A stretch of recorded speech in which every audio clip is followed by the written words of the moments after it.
tudo, mas vem novamente. Eu mergulho a minha ardente, mas peço que tua presença aumente.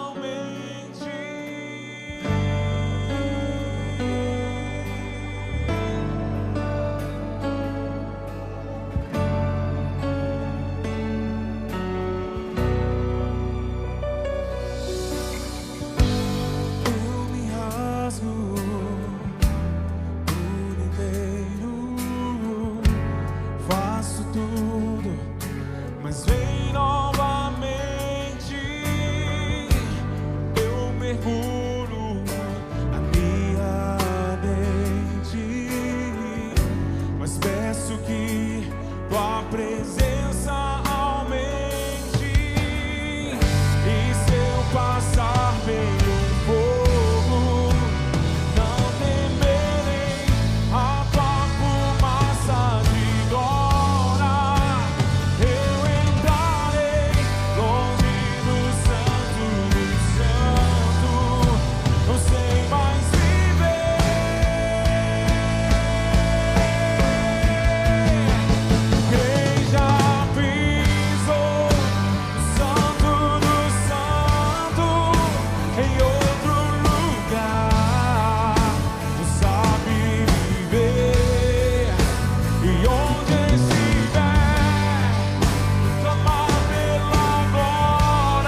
Isso, declare.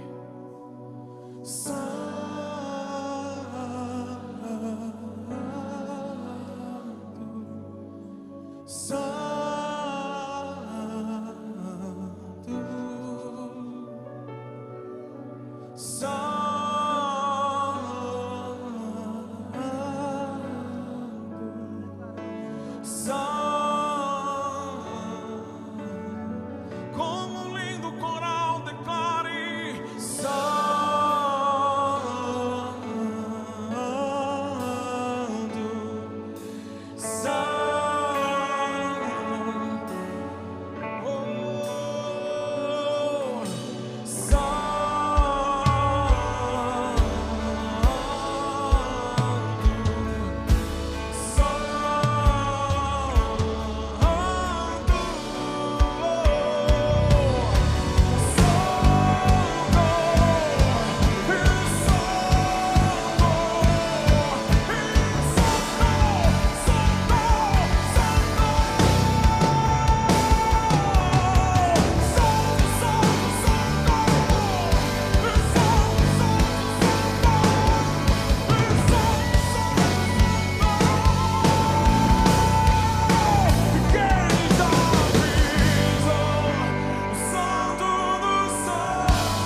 Porque Ele me amou, amo, multiplico, oro e reparto.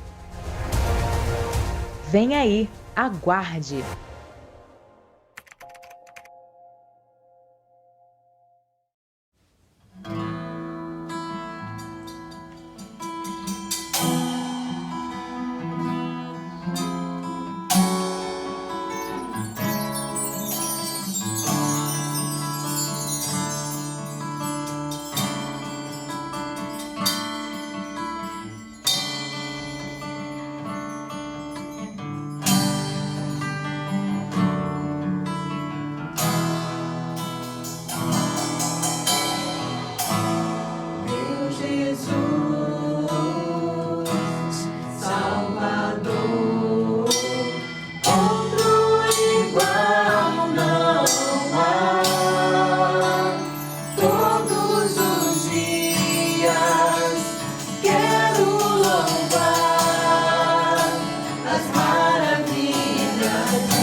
Bom dia, irmãos, graça e paz. É um privilégio muito grande poder estar com os irmãos mais uma vez, ainda que longe, fisicamente, mas unidos através do Espírito Santo, na comunhão que Ele concede à igreja. Eu convido os irmãos, a você que está nos assistindo, aí no nosso canal no YouTube, que você abaixe a sua cabeça para a gente poder estar orando e pedindo assim a orientação do Senhor para mais um EBD que a gente vai estar começando agora. Oremos. Santo Deus, amado Pai, muito obrigado pelo privilégio que é poder estar falando com o Senhor nessa manhã. Obrigado pela noite de sono tranquilo, ó Deus, que o Senhor nos concedeu, porque em paz nos deitamos, dormimos e acordamos, porque o Senhor nos fez repousar em segurança. É o Senhor quem dá aos seus amados enquanto dorme, o descanso, o sono. Ó Deus querido, e obrigado porque o Senhor permitiu que as suas misericórdias mais uma vez, ó Pai amado, se renovassem sobre nossas vidas, nos mostrando que são elas a causa de nós não sermos consumidos. Obrigado pelo privilégio que é poder estar na sua casa mais uma vez, que é poder estar prestando culto ao Senhor através da EBD, que esse culto possa ser recebido no céu, com um cheiro agradável, com um aroma suave, ó Deus querido, e que o Senhor possa estar me usando como instrumento do Senhor, ó Deus, para falar aquilo que nós precisamos ouvir, não o que queremos. Muito obrigado. É no nome de Jesus que nós oramos ao Senhor. Amém. Irmãos, lição 12 da nossa revista, penúltima lição desse trimestre, e traz para a gente o seguinte tema: a vida após a vida. E o texto que se baseia em 1 Tessalonicenses capítulo 4, que fala sobre a ressurreição dos mortos, dentre outros textos, e o pastor Exaltino traz 1 Coríntios 15 aqui também. E depois da vida de Jesus, depois que a vida veio ao mundo, morreu e essa vida retornou para as mãos deles, Jesus outrora ele disse que ninguém tomava a vida dele, ele espontaneamente entregava a vida dele em sacrifício e ele mesmo tomou-a de volta. E depois que isso aconteceu, a gente pode dizer que é a vida após a vida. Quando a gente encerrar nossa carreira aqui, a vida, sim, após a morte, a vida após a vida. O pastor Exaltino traz para a gente na introdução que nós cremos na ressurreição dos mortos. Isso é uma base da fé cristã. A gente, nas últimas lições, falamos sobre isso. O pastor Exaltino trouxe: se a gente não crê na ressurreição, se a gente não crê que Cristo ressuscitou, é vã a nossa fé, é vã a nossa pregação. E tudo que a igreja tem feito nesses mais de 2000 anos de história, tudo isso é em vão. E nós cremos na ressurreição do corpo junto com o espírito como um todo. O pastor Exaltino fala que ele fala sobre a reencarnação. A reencarnação fala da volta do espírito, e ela não tem suporte bíblico. A reencarnação, que é a volta do espírito para o corpo, não tem suporte bíblico. Nós cremos na ressurreição do corpo. A ressurreição fala da volta à vida do homem integral. E 1 Tessalonicenses fala sobre isso, e há outros textos da Bíblia que falam que quando acontecer essa última ressurreição, essa ressurreição, os mortos vão dar os seus mortos, e vai juntar tudo novamente, o corpo e o espírito. Quem morreu com Cristo, um corpo transformado, um corpo novo, um corpo imaculado, sem mancha, sem ruga, porque esse corpo transformado que vai entrar no céu é aquele que morreu sem Cristo, com todo o seu corpo sofrido, da forma como ele morreu. O seu corpo vai ser ressuscitado dessa forma. E a obra de Jesus, ela é completa, ela visa o homem completo. E depois da morte, só existem dois lugares, que a gente pode falar que a gente vai, ou o céu ou o inferno. E o Espírito norteou a gente pesquisar sobre o purgatório. O catolicismo prega sobre a existência de purgatório. E o que seria o purgatório? O purgatório é um lugar onde as almas dos que cometeram pecados leves acabam de purgar suas faltas antes de ir para o paraíso. Então, depois de morto, a alma da pessoa ainda vai continuar purgando os seus pecados, né? Eles ainda falam que a salvação para essa pessoa, a salvação completa dessa pessoa já está garantida depois que ela morre e passa esse período no purgatório. É o estado e o processo de purificação ou castigo temporário das almas daqueles que morrem em estado de graça e são preparados para o reino dos céus. E surge, né, como essa ideia, né, do purgatório, ela surge como um além intermediário, né, e se originou na cristandade entre 1150 e 1250. Antes disso, antes de 1150 e 1250, era apenas uma ideologia da salvação. E a ideia de purgatório vem de um povo pagão, vem do povo da Babilônia. E o purgatório também não tem base bíblica. Não existe nenhuma palavra no grego, nem no hebraico, que dá margem para você crer na existência do purgatório. Então, depois que morrer, não tem como nós continuarmos purgando os nossos pecados, nós continuarmos pagando o preço por ele. A gente vai pagar o preço do nosso pecado aqui, na carne, né? Quem morre com Cristo, ele vai para o céu, e quem morre sem Cristo, ele vai para o inferno, vai para o Seol, vai para o Hades, e ali ele vai sofrer o dano da segunda morte, né? Quem morre com Cristo, ele não vai sofrer o dano da segunda morte, que a Bíblia fala em Apocalipse, que é o lago que arde, que é o lago de fogo. E o último inimigo a ser vencido para o crente, né, para o cristão, para o salvo em Cristo Jesus, é a morte. E eles trazem, né, o catolicismo traz 1 Coríntios 3, do 12 ao 15, traz também Mateus 12, 32 e traz também Lucas 12, 59, né, para dar margem ao purgatório. Só que esses textos não dizem nada sobre o purgatório, né? Eles pegam um texto fora de contexto para virar um pretexto, né, para criar membros, para criar adeptos, mas a Bíblia não dá margem alguma para a existência do purgatório. É céu e inferno e depois disso acabou.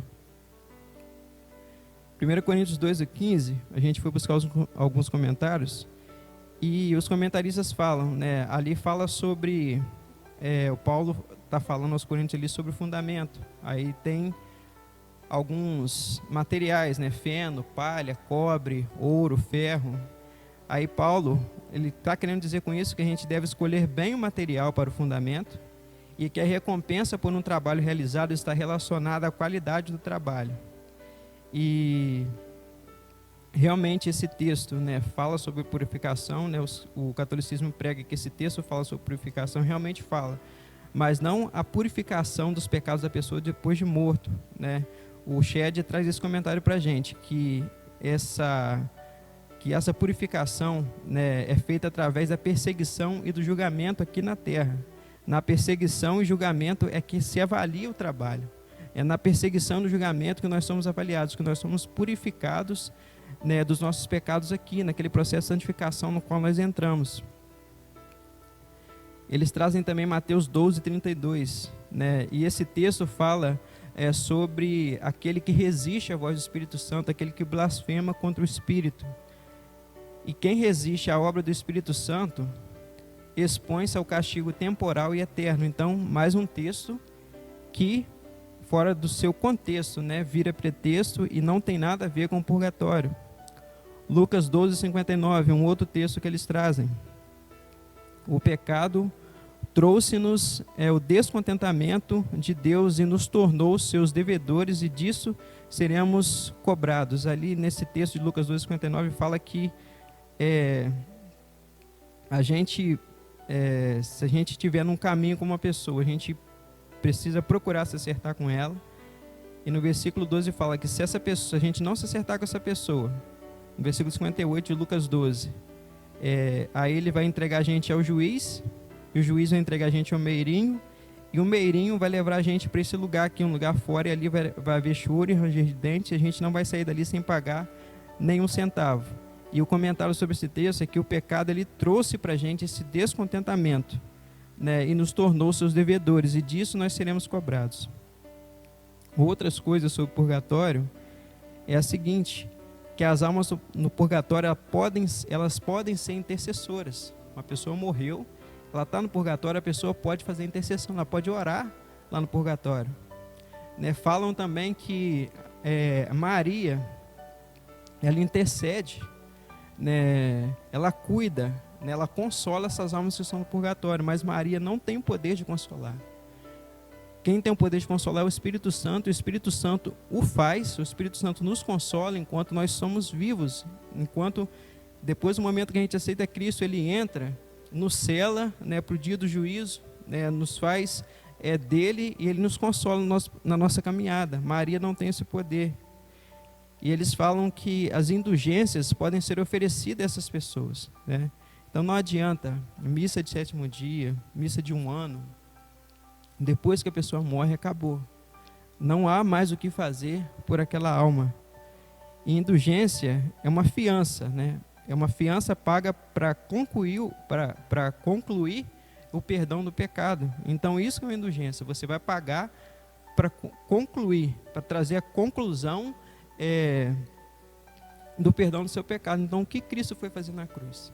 Se a gente pode viver uma vida de qualquer maneira, né, e depois que morrer, passar um tempinho no purgatório, e alguém trazer uma indulgência, pagar a nossa fiança para a gente poder sair dali, ser preparado depois da morte para o céu, o que Cristo foi fazer na cruz? Então essa preparação para o céu é aqui, é em vida, não é depois da morte.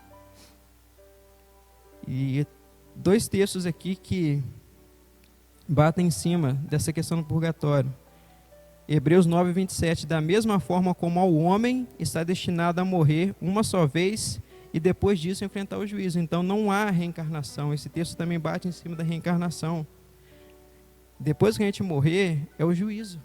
É céu e inferno. E ali acabou.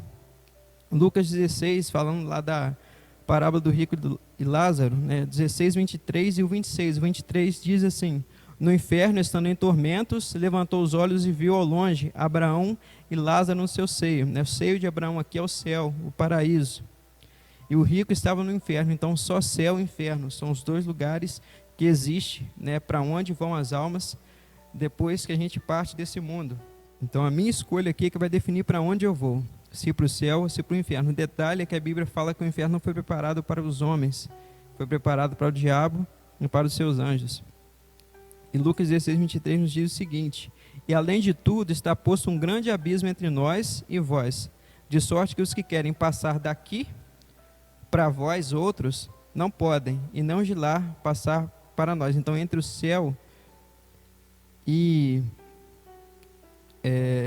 o inferno há esse grande abismo. Então quem está no céu não pode voltar aqui na terra, não pode ir para o inferno, e vice-versa. Quem está no inferno não pode voltar aqui na terra e muito menos ir para o céu. Então esse texto traz para a gente que a pessoa também está ali em pleno estado de consciência. Ela vai estar consciente ali no inferno dos pecados dela, do que ela fez, da rejeição que ela teve para com Cristo. E quem está no céu vai estar no estado de plena alegria e consciente também, né, de que o motivo dela estar ali no céu é ela ter crido, né, e ter aceitado Cristo como único, suficiente Salvador e Senhor da vida dela. O primeiro ponto, o pastor Exaltino traz para a gente que a ressurreição é como suporte da fé cristã, como ele disse na introdução. Então é o nosso suporte. Nós cremos na ressurreição. No final aqui ele fala sobre a declaração doutrinária dos batistas, que traz isso para a gente. A nossa esperança não se baseia no fato de que Jesus ressuscitou, porque Ele vive. Nossa esperança se baseia no fato de que Jesus ressuscitou, porque Ele vive, nós viveremos, né? Paulo disse isso, né, em outras vezes, né? Se Ele ressuscitou, né, nós com Ele, se Ele não ressuscitou, nós com Ele, nós seremos ressuscitados por Ele. E né, com Ele nós vamos reinar. Não apenas, ele fala que a cruz derrotou a morte, né, e a morte ela não apenas morreu, né, os seus efeitos cessarão, né, a morte no céu não existe mais. para quem é salvo e vai estar no céu. Para quem não tem Cristo, a gente repete que vai sofrer o dano da segunda morte, vai morrer fisicamente, depois o espírito vai ser lançado no lago de fogo. E esse é o dano da segunda morte, essa é a segunda morte. Segundo Paulo, crer na ressurreição de Jesus é necessário para a salvação. Então a gente precisa crer na ressurreição de Cristo. A gente precisa crer que Jesus ressuscitou e que Ele, tendo ressuscitado, Ele é poderoso, né, para trazer a nossa ressurreição, para fazer a nossa ressurreição. A fé que salva é no Cristo crucificado e ressuscitado, não no Cristo mestre, modelo de ética, de caráter, né? Não é só um Cristo modelo, né, é incapaz de transformar a vida de alguém, mas é no Cristo morto, né, que sofreu aqui e ressuscitou ao terceiro dia. Quem não crê neste Cristo não está salvo, porque seu Cristo é impotente. Então, quem não crê no Cristo ressuscitado, no Cristo crucificado na cruz ainda, essa pessoa, ela não consegue ser salva porque o Cristo dela é impotente. Negar a ressurreição geral como evento a acontecer é deturpar a fé. Então tem muitos, né, até pregadores midiáticos, né, que não falam, né, sobre a volta de Cristo, sobre essa ressurreição, né, só pregam coisas por aqui e por agora, porque a gente se lembra de Zaqueu, quando Jesus estava passando por ali, Jesus falou para Zaqueu: Zaqueu, desce depressa. Então é preciso, né, que haja pressa em abandonar os nossos pecados, em crermos, né, nessa ressurreição, que vai haver essa ressurreição, e depois dessa ressurreição vai haver o julgamento, o acerto de contas. Aí a gente se lembra daquele texto louco, né? Hoje vão te pedir a tua alma, e o que tens preparado, né, para quem será? Então, para quem será a sua alma? Para quem você tem preparado a sua alma? Lembrando que depois que você morrer, depois que nós morrermos, não tem mais jeito. A decisão é para ser tomada aqui, né? Se hoje nós ouvirmos a sua voz, né, como Hebreus fala, não endureçais o vosso coração, como no dia da provação no deserto. Então, se hoje o Espírito Santo está tocando no seu coração, né, que você não deixe o seu coração endurecer, que você ouça a voz do Espírito. Nós cremos em fatos, Jesus não é um conceito. Tudo isso é fato, o que a Bíblia fala, o que a Bíblia traz para a gente, isso é verdade absoluta. Voltando aí um pouco do purgatório, há textos sim dos livros apócrifos, só que os livros apócrifos, eles não entraram no cânon bíblico, porque eles não são livros inspirados, né? Toda a palavra de Deus, de Gênesis, Apocalipse, tudo que está escrito aqui foram inspirados pelo Espírito Santo.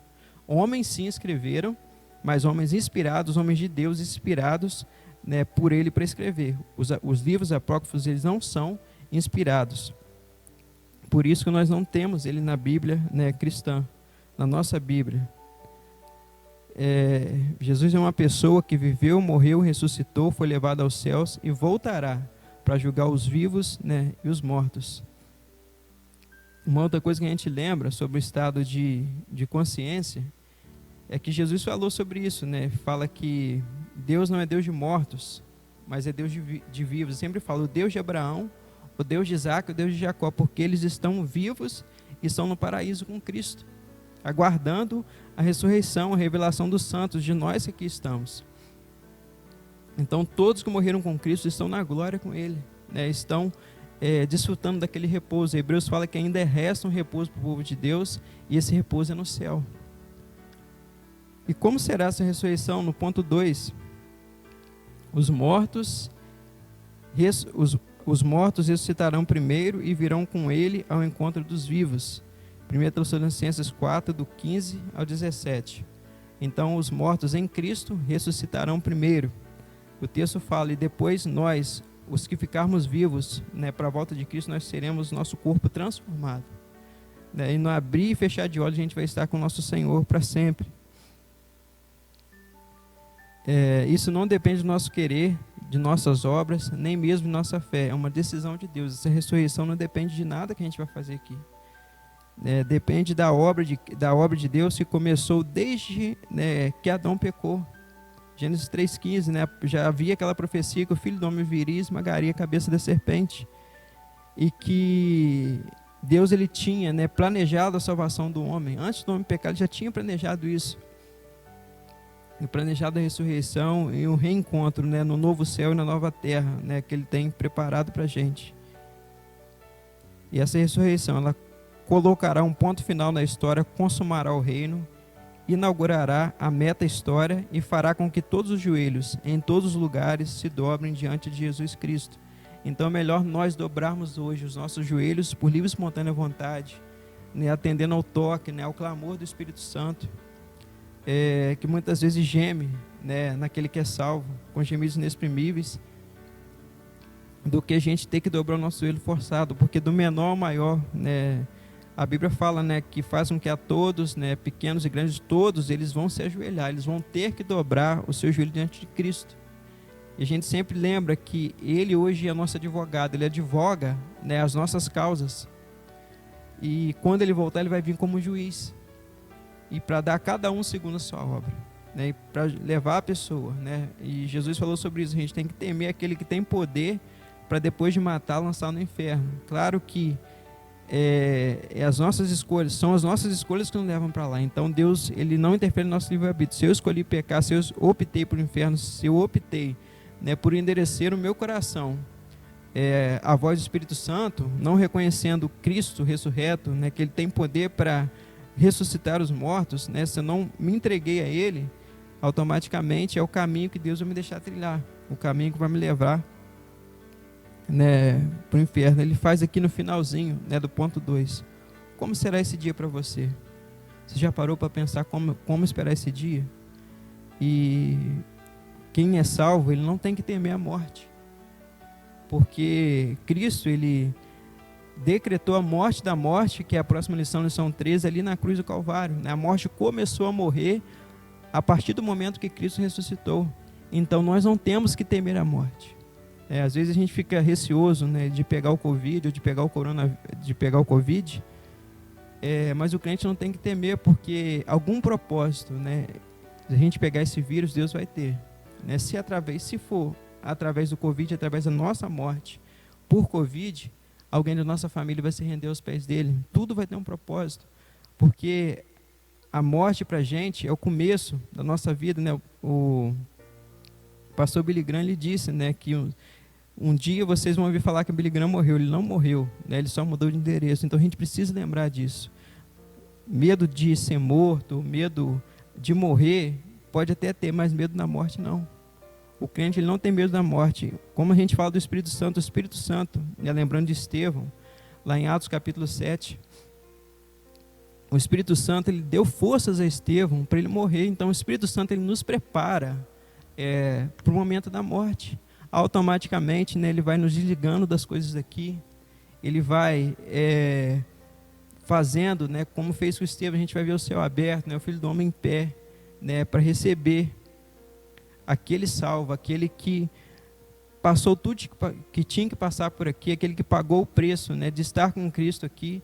Então a gente não precisa ter medo, né? A Bíblia fala, né, em 1 João, né, 4:18, né, que o verdadeiro amor, o perfeito amor, ele lança fora o medo. E esse medo da morte é lançado. A morte é o último inimigo nosso a ser vencido. Então você que é salvo em Cristo, você não precisa temer a morte, porque o seu Deus, ele é poderoso para garantir a sua ressurreição, né? Jesus falou isso, né, para Marta: eu sou a ressurreição e a vida. Ele não era a ressurreição e a vida. Cristo continua sendo a ressurreição e a vida. E você que ainda não tem Cristo, que você tem medo, né, não sabe para onde vai a sua alma depois, né, se é para o céu ou se é para o inferno, no tempo que se chama hoje, você precisa atentar para isso, precisa atentar, né, para onde vai a sua alma. São as suas escolhas, não é Deus que te envia para lá, são as suas escolhas, são as nossas escolhas que nos levam, né, ou para o céu ou para o inferno. Então, como será essa ressurreição para você? Né, ressuscitarão primeiro os que morreram em Cristo, né? Aquele que morreu em Cristo, né, a alma dele vai ali no cemitério, onde a pessoa morreu, vai pegar o corpo dele, né, o corpo transformado. E aquele que morreu sem Cristo, a alma vai fazer a mesma coisa, vai sair do inferno, vai pegar a alma dele no lugar onde ele morreu, e do jeito que ele morreu, não terá um corpo transformado, será parecido com o demônio, será parecido, né, com aqueles anjos caídos, e vai para um lugar, né, onde o tormento é eterno. tem um filme que fala que o que a gente faz aqui ecoa na eternidade.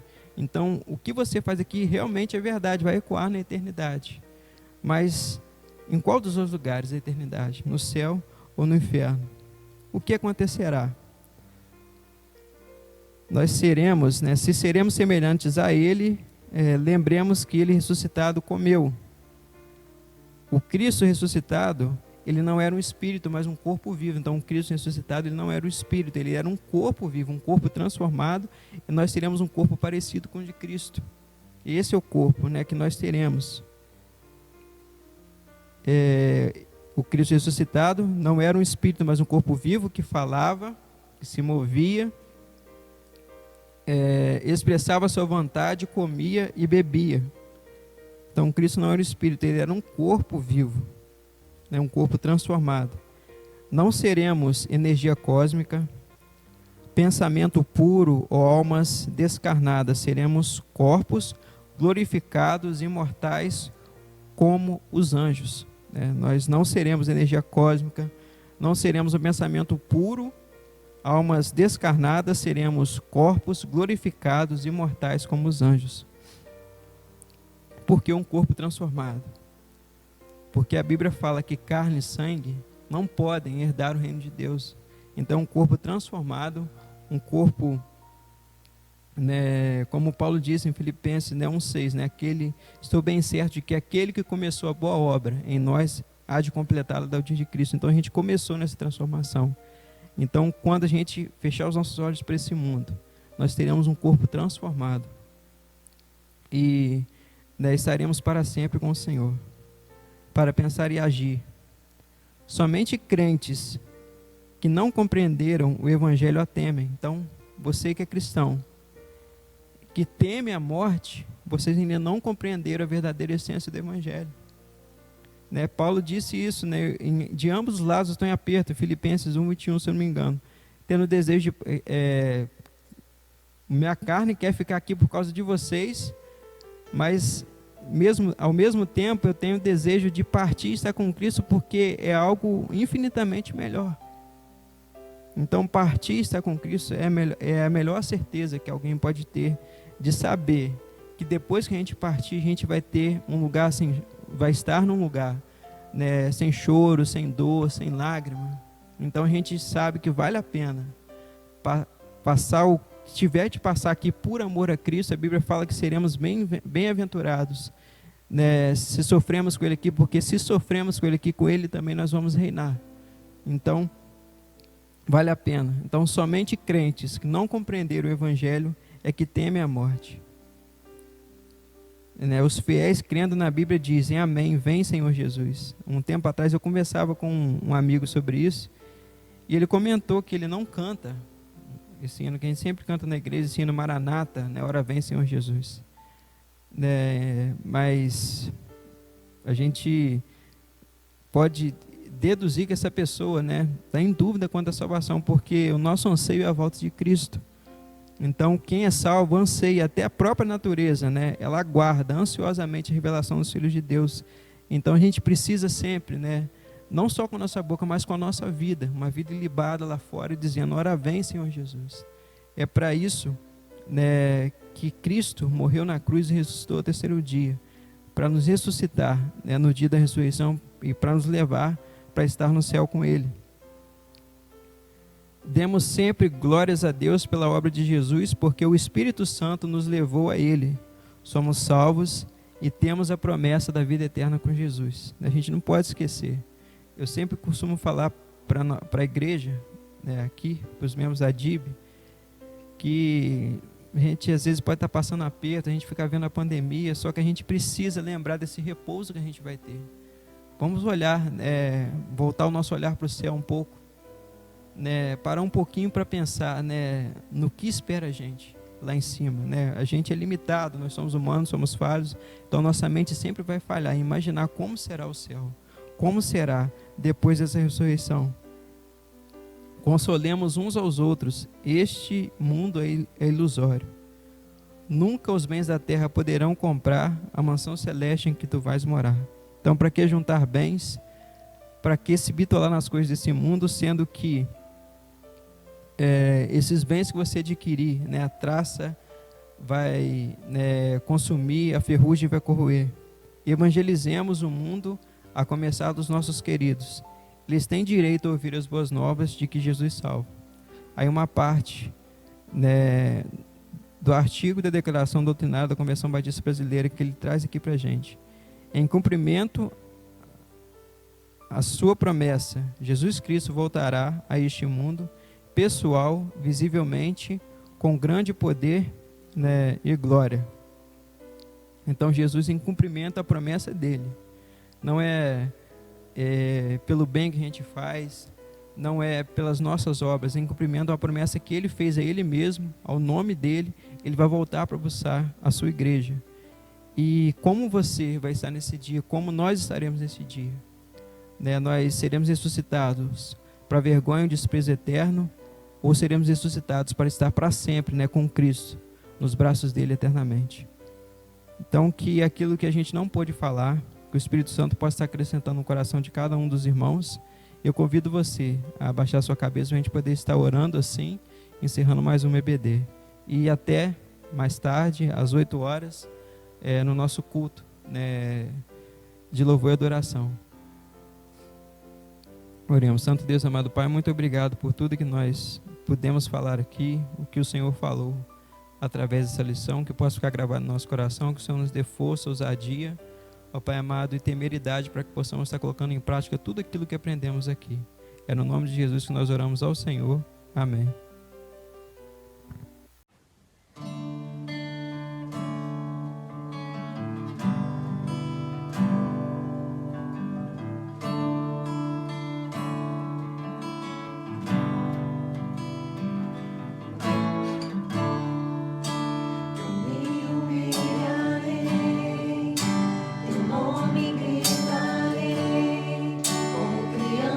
Eu serei, mas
dia, meus irmãos. Que a graça de Jesus Cristo possa estar reinando no coração de cada um dos irmãos e que o nome dele seja cada dia mais engrandecido na vida de cada um de vocês, de cada um de nós. Nós terminamos agora mais um EBD, né? Lição ministrada pelo Leandro Barbosa. Eu gostaria de chamar a sua atenção nesse momento para que nós abaixássemos nossa cabeça, fechássemos os nossos olhos e vamos entrar em oração nesse momento. Então, onde você estiver nesse momento, vamos começar a orar, buscar a face do nosso Deus. Só Ele tem poder para manter a nossa vida em segurança. Baixe a cabeça, feche os olhos e vamos orar. Vamos orar, meus irmãos, agradecendo pela vida de cada um de nós, todos orando no mesmo sentido, agradecendo a vida de cada um de nós. Deus é que nos deu a vida, portanto vamos agradecer a Ele pela vida que Ele concede a cada um de nós neste momento. Na sequência vamos orar agradecendo a Deus pelo nosso alimento, pelo nosso vestuário. Diz a Bíblia: se temos o que comer e o que vestir, estamos com isso satisfeitos. Vamos orando, eu vou citando, vou falando aqui, você vai orando. Vamos agradecer a Deus porque até então Deus tem libertado-nos de todo mal, de todo perigo. Vamos orar por cada membro da igreja em particular, para que Deus possa estar abençoando cada um nesse momento em que nós estamos orando. Vamos orar, irmãos, pelo nosso município, orar pelo país, orar pelo mundo. A Bíblia diz que o mundo inteiro jaz do maligno. E é dever de cada crente, cada servo de Deus, colocar as pessoas sem Cristo nas mãos de Deus, para que Deus possa convencê-las do pecado, da justiça e do juízo.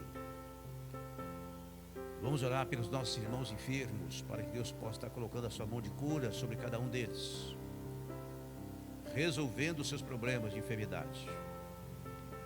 Vamos orar pelos nossos filhos, nossos netos, para que Deus possa estar abençoando cada um deles, destacando aquelas pessoas dos nossos familiares que ainda não têm Jesus como Salvador, que Deus possa tocar profundamente no coração de cada uma delas, para que elas possam entender que Jesus Cristo é a única esperança nesse mundo perdido.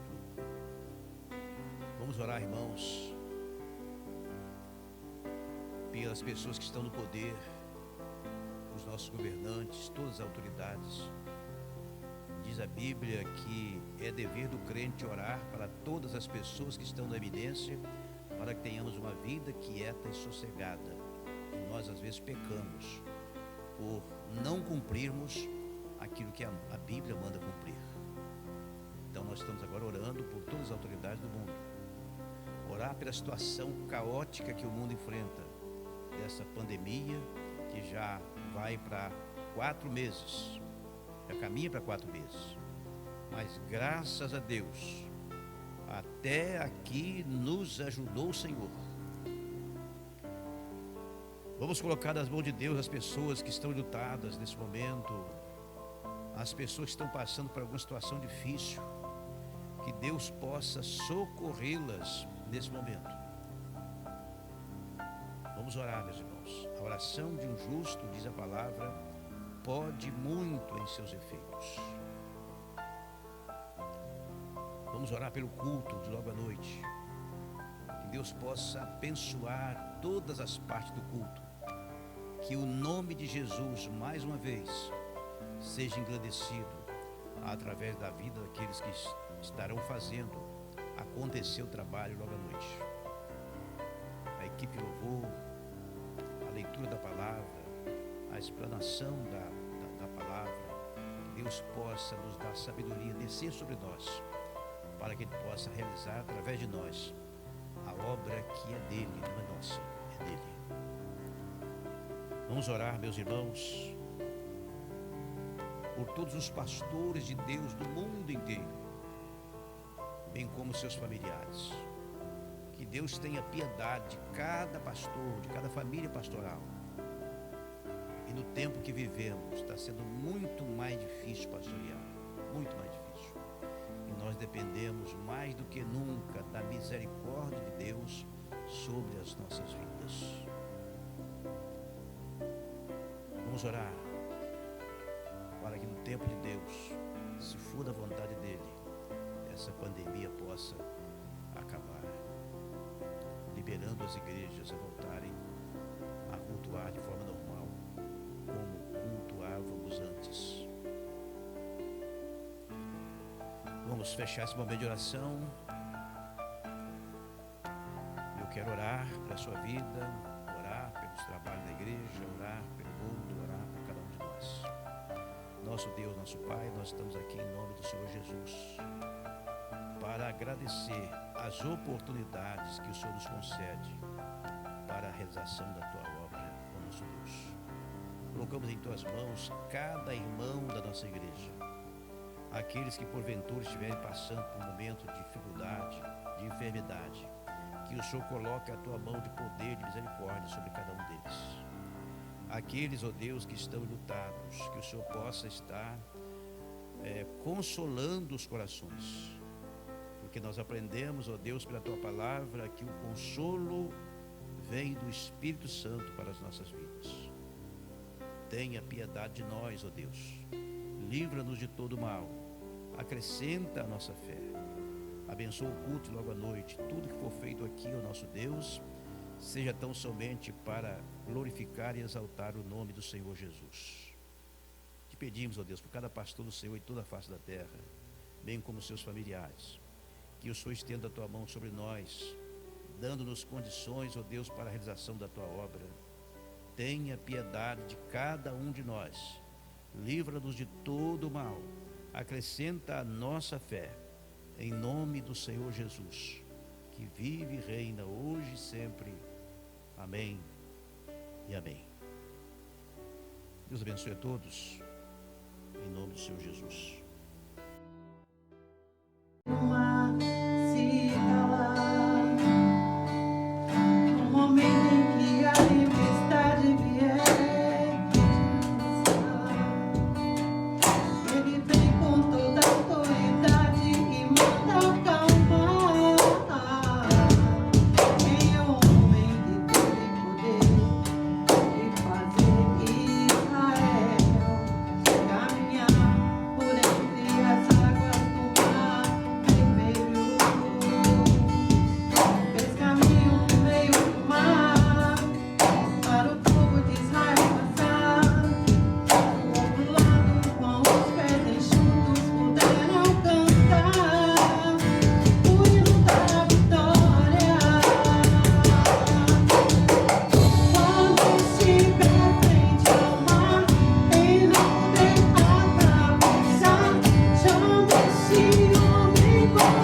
ajudar a sua igreja a alcançar mais seguidores no canal do YouTube é muito simples. Vamos lá? Acesse o site youtube.com. Digite o nome da igreja. Clique no botão Inscreva-se e pronto!